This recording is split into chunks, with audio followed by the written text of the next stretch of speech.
Hey Leute, hallo und herzlich willkommen zu einer neuen Runde BioShock Remastered. Ja, wir müssen ein paar Fotos machen für den einen Typen. Haben so einen geilen Eiszauber jetzt auch drauf, was ich ziemlich nice finde. Und ja, wir gucken mal, wo wir jetzt die Dinger finden.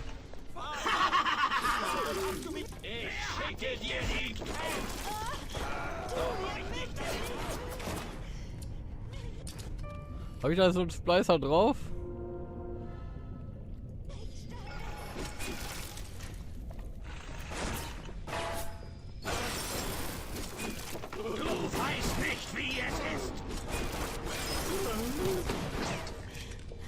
Okay, ich brauche dieses Splicer, das ist mein Problem.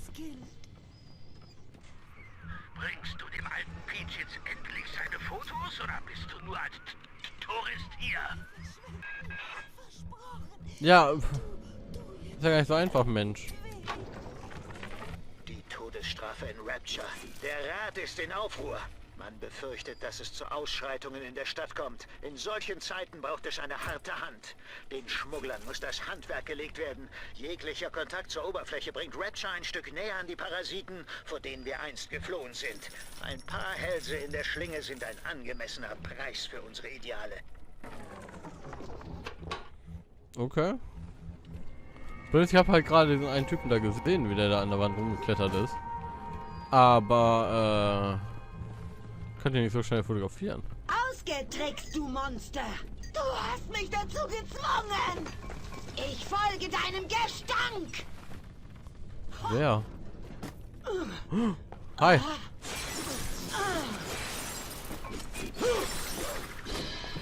Kann ich den nicht einfrieren?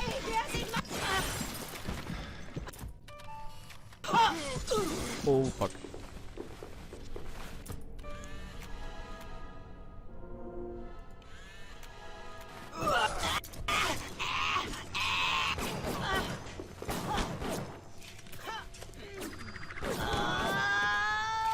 Okay.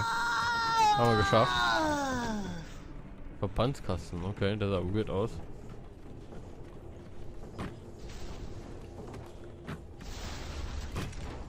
Ich will den haben, Kamera. Aber gut, wenn ich den nicht haben kann, dann soll die auch kein anderer haben. Ah, ich hatte auch die andere Pistole, ich hatte auch die Munition gegen Menschen. Also klar, war ja auch geplant, auf jeden Fall, dass ich die drin habe. Weil die ist ja auch besser, aber ne? Okay.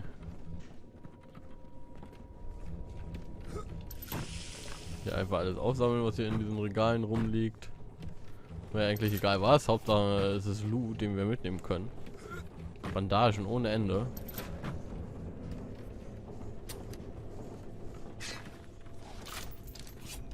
Ja, auch wieder fürs Sicherheitssystem.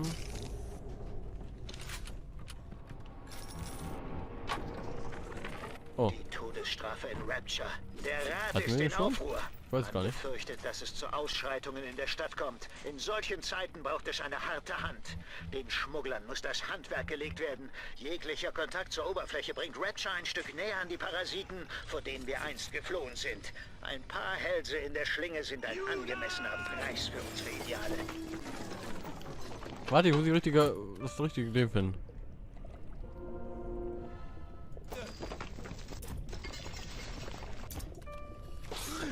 Haben wir es geschafft? Wo ist er hin? Hört sich so an, als würde das ausreichen. Wärst du so freundlich, dich auf dem Weg zurück zu den Fontaine Fisheries zu machen? Schmuggler zu melden.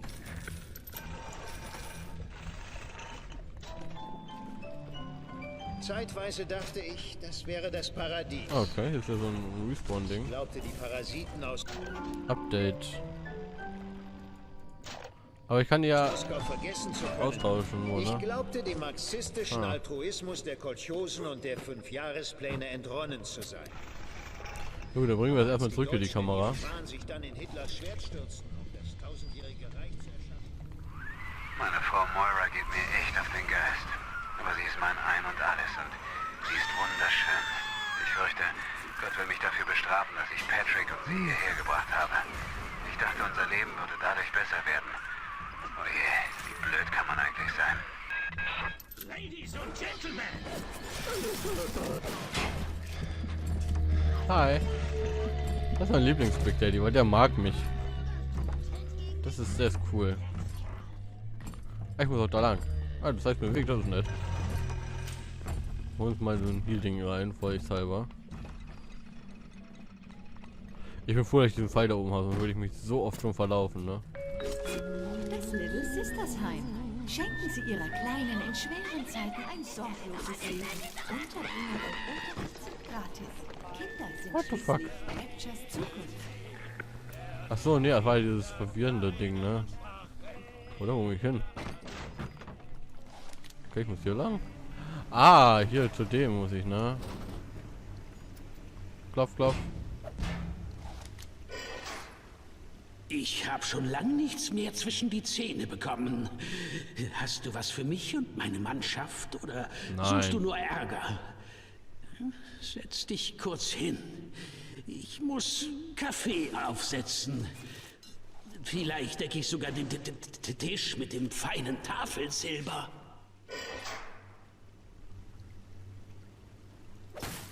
Hallo.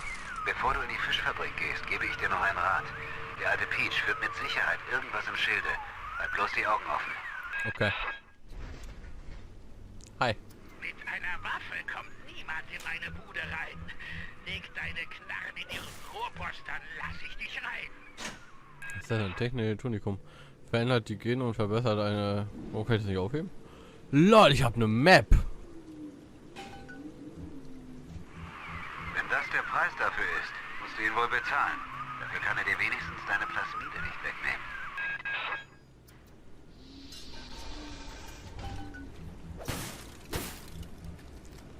Okay. Autohacker, warum kann ich das alles nicht mitnehmen? Ach. Das ist alles eingefroren hier. Dann mache ich die Telekinese weg und schon wieder dafür abfackeln.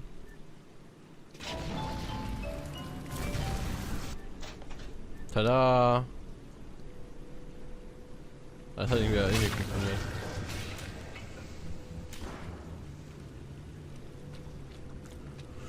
Lol. Ja gut, muss aber erstmal wissen, ne, dass man hier das Ding schmelzen muss, dass man da rankommt. Ja gut, ne? Weiß halt nicht jeder.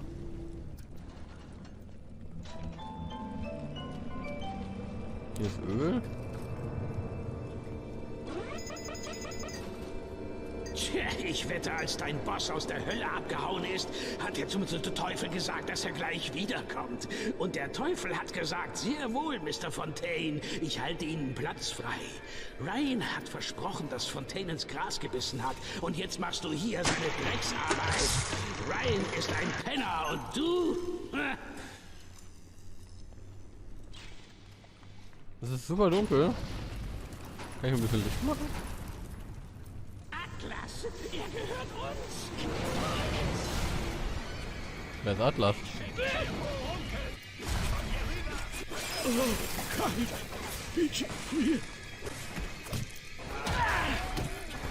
Okay, das ist ein bisschen robuster als alles andere hier. Du wirst Peachy doch nicht die kalte Schulter zeigen.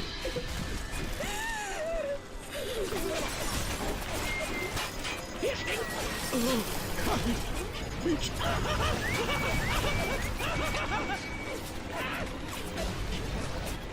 Elektro. Aber der ist halt nicht weit genug drin, ne? Da oben, das Ding geht mir auf den Sack. Aber das will ich haben. Und ich konnte gerade. Vielleicht darf ich auch nicht hacken, wenn ich im Fight bin.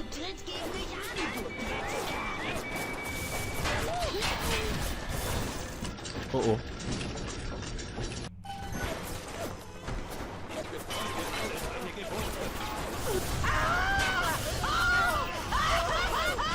Ah, weg hier. Bam. Oh fuck, ich bin ripped. Oh damn.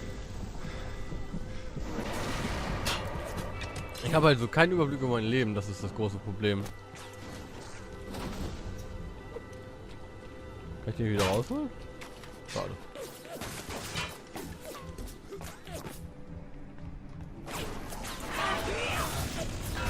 Hände weg von meinem Kind. Oh fuck, einmal zu viel. Ich hab, glaube ich, geschafft. Das U-Boot-Dock wurde nur von Schmugglern und Dieben benutzt. Der Eingang ist bestimmt gut versteckt, um die Schnüffler nicht mit der Nase drauf zu stoßen.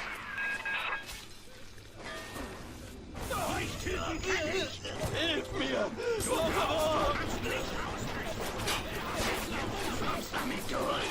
Oh man. Voll die Party hier, ey.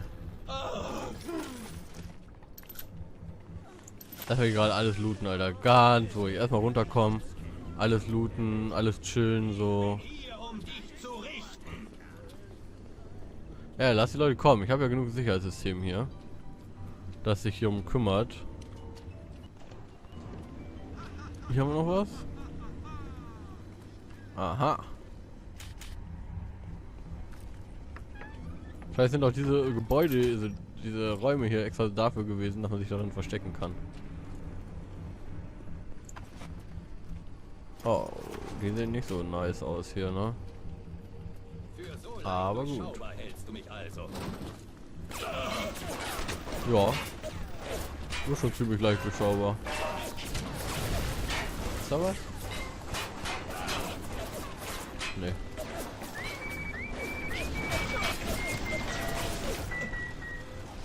Sehr easy. How to kill all. Einfach das ja alles übernehmen, Mann. Die Kanonen und so sind halt so geil, Alter.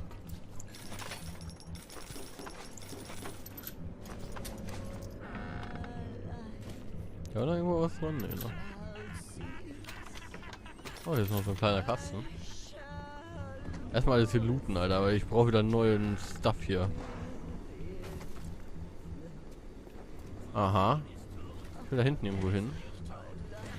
Glaube ich. Ich will da irgendwo rein. Hier? Nee, auch noch nicht. Ich will nicht wieder rein, weil da ist ja das Ding, also so ein Teil zum Durchkriechen. Da würde ich gerne durch, aber Frage ist, wie komme ich da durch? Hier nicht so, ne? Hm. Das ist blöd. Das ist echt blöd. Und vor allem, wie viel IF wir hier drin bekommen, das ist nice. Ich kann nicht kaputt schießen, ne, die Dinger. Schade.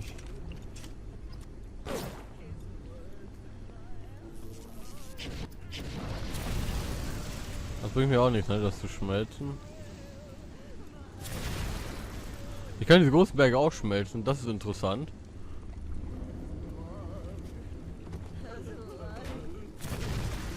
Ich nehme mich auch durch. Good to know that. Wow. Alles für einen Auto-Hacker. Okay, oh, hier liegt noch einer. Hängt noch einer. Okay.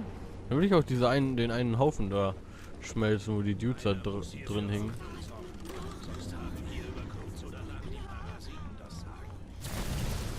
Aha. Ah, gut. Ah, ich wollte schon, jetzt kann ich nur von der einen Seite oder wie? Das da, das da, das da. Und das da.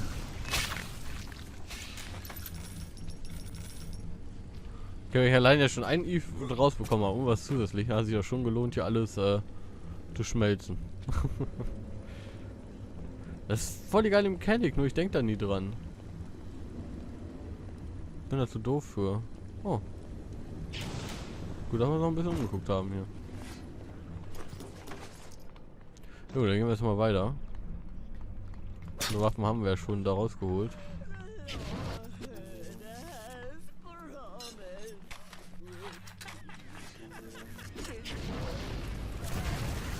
Zack, zack.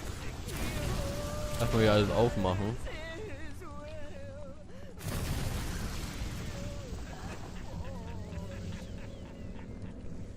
Ah, hier ist nichts, okay. Erstmal alles öffnen, was wir können, ne? Das ist halt ziemlich cool mit dem Feuerding, ey. Schätzchen? Das kann ich selbst machen, verdammt! Bam.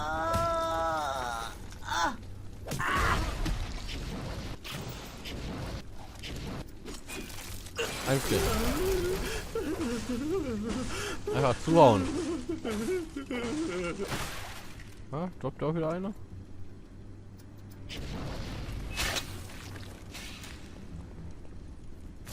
Das hier und das da. Ging das nicht? Ah.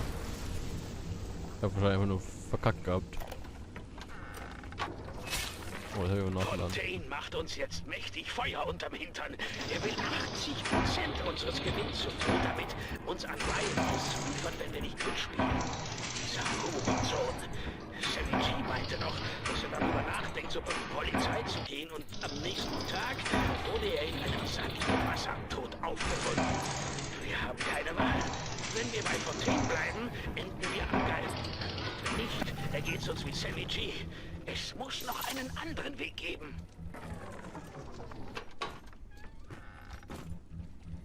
Okay. Leider gibt es hier nicht so viel erfolgreiches zu looten, wie ich mir das erhofft habe. Aber gut, wir haben ja da hinten noch ein Räumchen. Vielleicht ist da ja noch drin ein Träumchen. Ja, da war noch was. Da auch noch was schmelzen. Einfach, weil wir es können. Also ja, aber der Stelle noch ein bisschen weitergehen, oder? Das sieht so großläufig aus.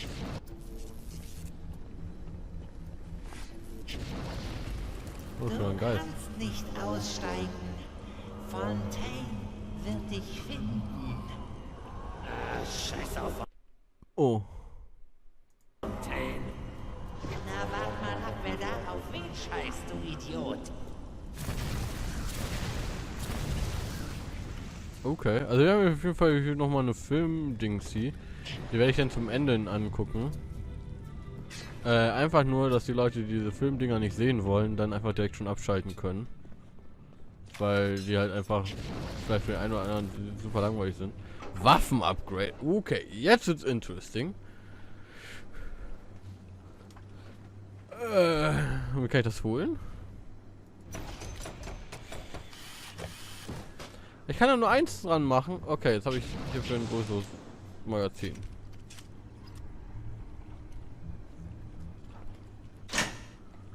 An alle macht das Volk, dass man kannst eine Waffe aufwerten. Hier, diese Maschine kann nur einmal verwendet werden. Um eines der aufgelisteten Upgrades zu erhalten für je Waffe. Okay. Ich habe jetzt gerne eine andere auch nochmal angeguckt. Ach, Menno. Ach, Menno. Ja, Leute. Wenn ich aber sagen, wir machen heute einen etwas kürzeren Part. Und beim nächsten Mal gehen wir dann weiter. Aber ich würde mir gerne die Kassette persönlich auch anhören. Und deswegen werden wir einfach werden wir da beim nächsten Mal weitergehen. Wir speichern vorher auch noch einmal. Wir gehen da das nächste Mal weiter. Und für die Leute, die diese Kassetten jetzt sich anhören möchten und für die, die nicht, die können abschalten, und die sich anhören möchten, ihr seid natürlich herzlich eingeladen, weiter zu gucken. Und ansonsten würde ich schon mal mich verabschieden bei denen, die jetzt schon gehen. Vielen Dank fürs Zuschauen. Falls euch der Part gefallen hat, würde ich mich natürlich über eine Bewertung und über einen Kommentar freuen. Wir gucken jetzt das Filmchen und dann sehen wir uns, denke ich mal, und hoffentlich im nächsten Part wieder. Ja. One of the biggest challenges Irrational faced when developing BioShock was figuring out a way to retain the feeling of a deep RPG while making the game accessible to a broader console audience. Ultimately, the team succeeded in creating an intricate system of weapon and character upgrades that gave the player choice and customization while keeping the gameplay fast, lean, and engaging.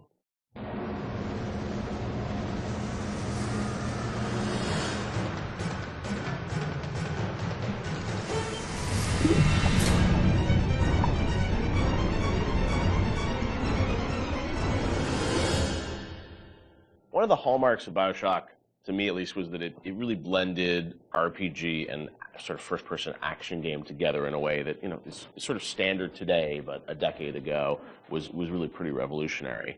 And I know for the team, I think at some point it became clear that you wanted this to work on consoles, not on PC, right?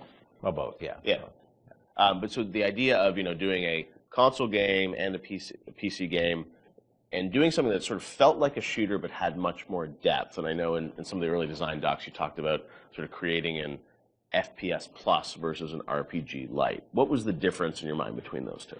I think for us is the big difference between System Shock and BioShock ended up being that System Shock was more about your character growth and BioShock was more about the environment. Because with System Shock, we really didn't have System Shock 2. We didn't really have either the art team to make enough assets or the visual power to sort of make a really convincing environment. But as we started working on BioShock, the art team was so strong that the ability to tell a story within the environment became the most important thing about the game. And that was sort of not something we thought right at the beginning. That was not really a concept we had. But as we started building things, we could realize that the visual world was the star of this thing. That Rapture was really the star of this thing. And telling the story outside of cutscenes, telling it in the world, so the gamer could discover the story rather than us telling him the story, telling him or her the story. And it was still very much for the time, I think for the time, quite different than what you had seen in terms of there wasn't a lot of growth in shooters. So It was still, I think, for the time, very, very revolutionary. But I think System Shock 2 was even more ahead of its time in terms of that growth thing because we defocused a little bit. Primarily, part of it was just figuring out how to do that all on a console controller was very tricky.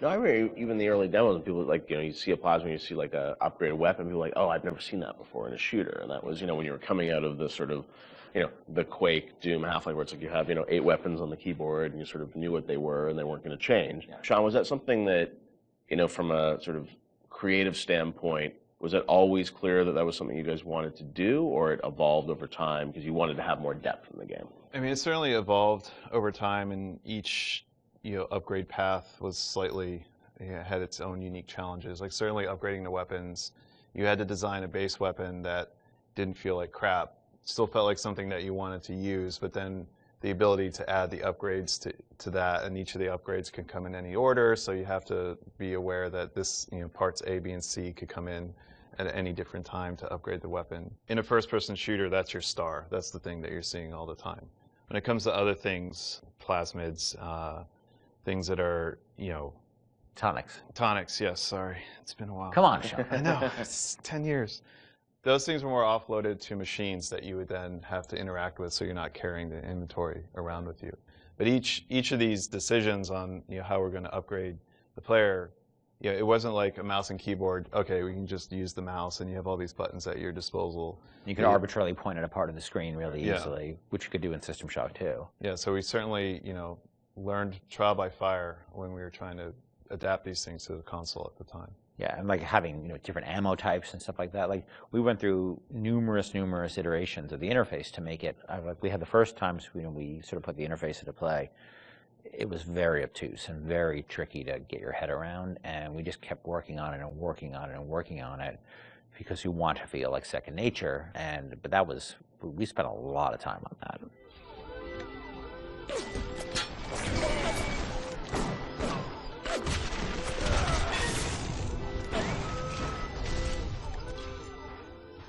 What motivated the idea of having so much choice in the way you could sort of play through this game? What was it to give the player a better sense of authorship over the experience, or what was driving that? I've always liked the idea of giving the player a lot of agency in terms of their play style and experimenting with the play style and trying different things and seeing what worked and didn't work and interacting with the environment. The notion that it's sort of a playground that you get to play around with and imprint your own desire on was great, because I think we were more skeptical about being able to do that with story at the time. In fact, so much to the point where that became almost like a joke. That becomes the meta joke of the game of how little agency you have in your story. But agency in terms of how you play the experience and how you load out your weapons and how you interact with the environment, as compared to most shooters at the time, where basically like you can shoot them with the shotgun or shoot them with the the pistol. That was really important to us. So we spent a lot of time trying to make the world react in a way that you would expect and hope it to react when you tried something. Right. And some of those system or decisions we made about systems fed back into the narrative, like locking Adam behind Big Daddy and the little sister. Like you can't get Adam unless you deal with the Big Daddy, which then becomes a roving boss fight, which then becomes another system that I don't know if we planned that from the start or it was one of those happy, like, you know, serendipity, like, oh, this decision that we made about putting Adam behind the Big Daddy totally works because now we have a different type of boss fight that you hadn't really seen in other games. Actually, it was bad. It was the other way, because what happened was originally there was no concept of Adam, and Big Daddies just had money and other treasure on them, like every other splicer. Yeah. And they were so tough, nobody would ever fight them, because why on earth would you go after that guy? Right, go off a bunch of small splicers and get the same amount, yeah. So we had to come up with a currency that was exclusive to them, because we knew that was where the fun was, right? But we also knew people were terrified of them, and we didn't want to fight them. Yeah. So video game development and system development is a lot like economics, right? You know, in economics, you try to encourage certain behaviors through tax, usually through tax policy. You know, well, you want business growth, so you lower taxes on certain segments of the business economy, or you want to encourage, you know, people to move into this area, so you make incentives to move in here. We had to make an incentive for players to fight the Big Daddy, and Adam became that incentive. And then once you had this Adam, then you had a new piece of narrative, which they could then incorporate back into the story. I don't want to taste the Adam fucking drink. Stay away from her, or it is you who will be shot next. Easy now, Doctor. He's just looking for a wee bit of Adam. Just enough to get by. I'll not have him hurt my little ones. Talk a bit about the plasmids and the vending machines and that sort of whole approach to, I guess, what is kind of a tech tree, but, you know, and coming from PC games, you know, used to strategy games and whatnot with very complicated ways of how you would upgrade things. I thought you guys did you had a really interesting approach to how you made it very accessible to a console audience. How did that evolve? Did you know the vending machines were going to be there from the get-go? Well, we had vending machines in System Shock 2, so we were sort of lifting that, and I always thought that was a fun notion because it's a affordance that people already understand. You know, they see a vending machine, they know immediately, oh, that's where I buy stuff, right? Yeah. And you also then have to have a shopkeep. When we talked about wanting to make things, put limitations on ourselves so things felt fully believable. If we had a shopkeeper sitting there, you can't shoot him. He sits there, he doesn't say anything. And all of a sudden he feels fake. Where a vending machine, the Circus of Values machine, can feel 100% authentic. You know, despite the fact that it's selling like ammo and stuff like that, you know, which is, But in an objectivist society where you don't have rules and regulations on that type of thing, it feeds back into the narrative. But you don't then break the fiction at all by having these characters who sort of don't really live and breathe in the world. So the vending machines became an important part of that, but we still want to give them character, and hence and so that clown image came from a piece of, that image is actually from like a fruit container or something from like the 1940s. Okay. And so we had a book of like royalty-free images, and I saw that image, and I'm like, let's put that clown on it, and we'll call it Circus of Values. And then, you know, we wrote some lines for it, decided he'd be this sort of asshole clown, and then we hired the best actor in the world to play that part. That was me. My biggest Avengers, I didn't cost anything. I didn't know you were really. I was a clown. Yeah, I was a clown. I hear it in my head every day. My wife hates that voice. She hates that voice. You can give us a little of it right here. Welcome to the Circus of Values. She does not allow me to do that, so I do it outside of the house. Okay. But it allowed us to have something that felt very rich and very real, while being very limited at the same time.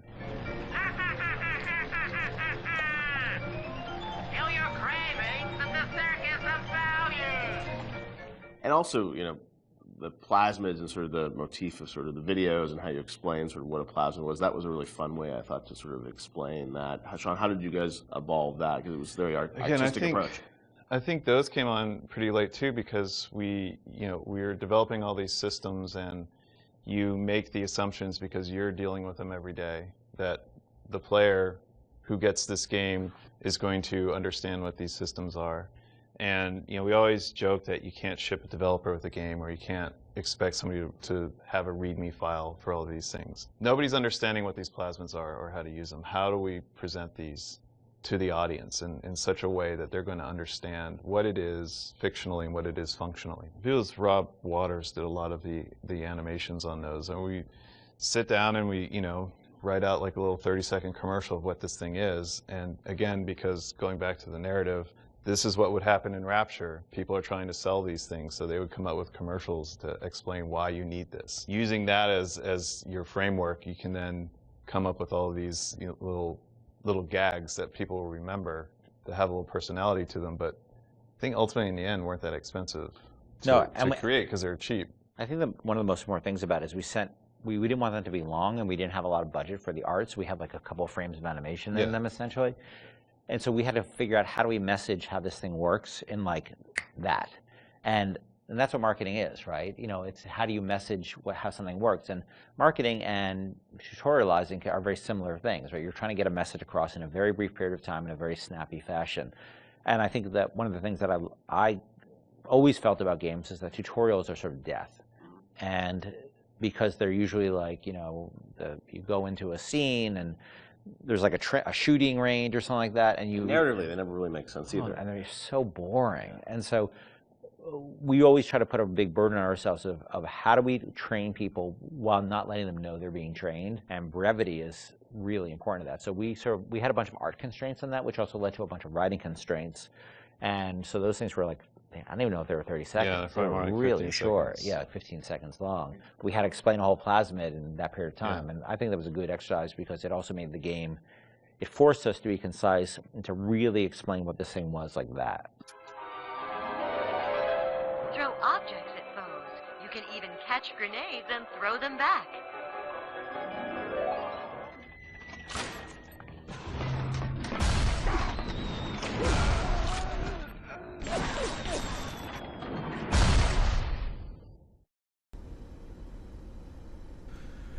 Ja, das war's dann mit diesem kleinen süßen Film. Und wie ich schon gesagt habe, wir gehen erst im nächsten Part weiter. Ich bedanke mich fürs Zuschauen und wir sehen uns dann hoffentlich auch im nächsten Part wieder. Bis dann, euer KleenerTom. Ciao, ciao und bye bye.